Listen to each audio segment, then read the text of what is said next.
First take, the Warriors lost their first game since the Jimmy Butler trade. It happened last night. Close contest with the Mavs. Butler was called for a charge in the closing seconds. It took away his game-tying bucket, and they would go on to lose 111-107. But prior to the game, Draymond Green didn't shy away from sharing the impact Jimmy Butler's made on the team and on his podcast. So take a listen. Like, we got Jimmy Butler. Like, this is no small feat. Like, this is no small deal. Like, it's Jimmy Butler. Steph, he looked like he got belief. He said to me in Utah after the trade, he looked at me and he said, man, it's crazy because it just dawned on me that, like, this is it. This is the last run. Last ride. Like, and I said, yeah, let's do it. It was an emotional moment. And a lot of honesty earlier from Travis Kelce and now from Draymond Green. Stephen A., what do you make of those comments? Well, Draymond Green is an honest cat. He's an honorable dude, but in this particular instance, he has no choice because everything is that obvious. Draymond Green is 34. He's going to be 35, I believe. It's like March 4th, if I remember correctly. Jimmy Butler's already 35. Steph turns 37 March 14th. And so there's no other way to look at it. I look at Draymond and what his reaction to it is. I don't think that Jimmy Butler is the ideal fit for them, although I appreciate the breakdown by Draymond about how they do similar things in terms of breaking down the defense. Steph is always looking for the ball to find an opening spot so he can launch long range where Jimmy's working the backside. Perfect analogy. He knows more than me, so he's absolutely right about that. But is that going to be enough to upend Oklahoma City, Denver, Memphis, even Houston to a lesser degree, the Lakers or whatever?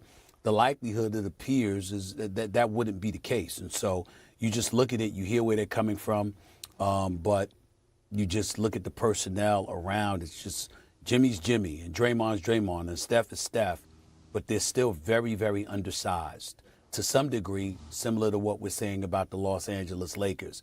And ultimately, it forces us to ask the question, do we really expect much from the Golden State Warriors? The answer would be no. Okay, but in the similar way that you said that you think you're going to like this Lakers team in 2026, Wendy, do you think that even if it's not this year, that this move at least extends their championship window?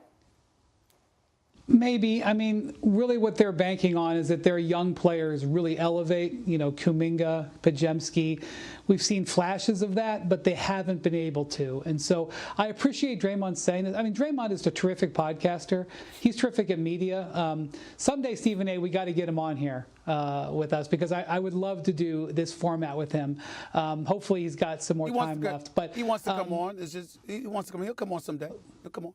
Let's do it. So when you look, you'll lose, by the way. The Warriors have.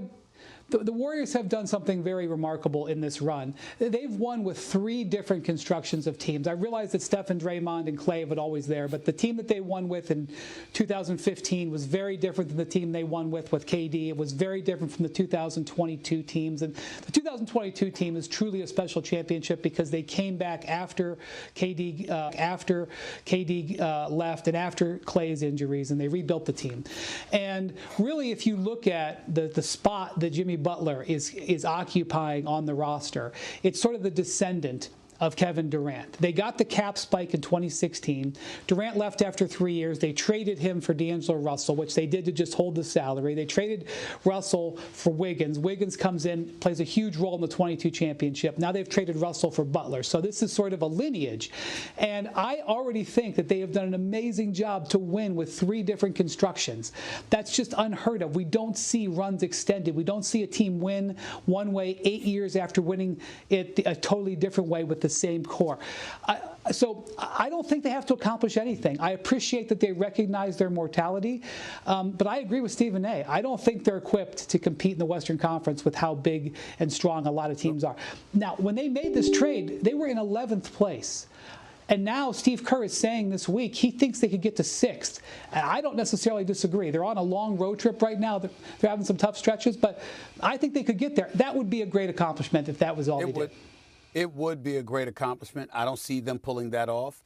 I'd love it if they prove to be wrong because there's no bigger fan of watching Steph Curry play than me. And I want him to play for as long as he possibly can. And I love me some Jimmy buckets as well. Let's keep in mind and remind our audience, first round Jimmy, postseason career, averaged 19 a game. Conference semifinals, 22 a game. Conference finals, 23 a game. NBA finals, 24 a game. As the stakes elevate, so does Jimmy Butler's game and his prowess. And we can't ignore that and the impact that that could potentially have. When we're talking about Jimmy, is similar to Luka from the standpoint that even though they're an additive, when you look at the parts around them, that's what you're questioning more than anything else. And as it pertains to the Warriors and you know, just looking at them and saying, well, you know what, they gave us enough. No, it's never enough when greatness is still around. And that's one thing I want people to understand. If LeBron James dissipates to the point where it's clear he needs to retire, that would be one thing. If Steph Curry did that, it's clear that, you know, you got to move on. All right, fine. But when they're still great, as they are, you have to maximize those moments because these are once in a generation kind of players. And they're not around every day. And in terms of Draymond coming on the show, I was only joking about winning a debate. We'd probably lose a debate to him. But I'm not going to admit that. He to could his talk. face. I'm He just could not talk. Well, he'd Yeah. think so.